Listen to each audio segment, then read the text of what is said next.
এক বোতল খাবার, এক সমুদ্র ভালোবাসা। বর্তমান সময়ে গাজা এক ভয়াবহ মানবিক সংকটের মধ্যে দিয়ে যাচ্ছে। ক্ষুধা, অনাহার, ঔষধের অভাব আর রাজনৈতিক অবরোধে আক্রান্ত এই ভূখণ্ডে প্রতিদিনই বেড়ে চলেছে মৃত্যুর মিছিল।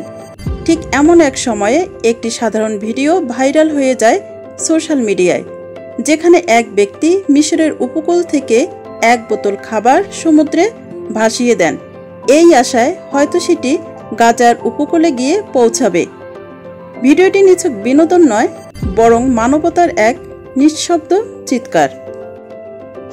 ভিডিওতে দেখা যায় প্লাস্টিকের ছোট একটি বোতলের মধ্যে চাল, ডাল, খেজুর, শুকনো রুটি ও নোট লেখা কিছু বার্তা রাখা হয়েছে। ওই ব্যক্তি একাধিক বোতল তৈরি করে তা সাগরের ঢেউয়ের সঙ্গে ছেড়ে দেন, যেন তা কোনোভাবে গাজায় পৌঁছায়। বাস্তবে এগুলোর গন্তব্যে পৌঁছানো প্রায় অসম্ভব হলেও এর ভিতরে রয়েছে এক শক্তিশালী মানবিক বার্তা: আমরা পাশে আছি।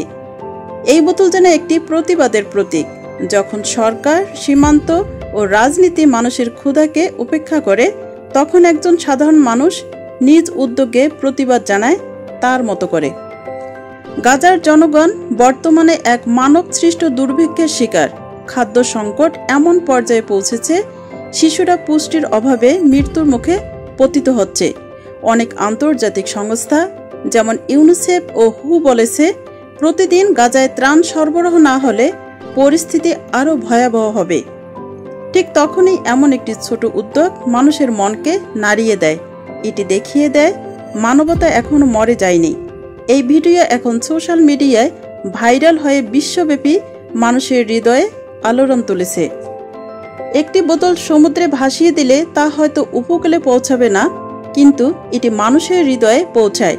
সেই হৃদয় যেখানে এখনও সহানুভূতি, ভালোবাসা ও প্রতিবাদের স্পন্দন বেঁচে আছে।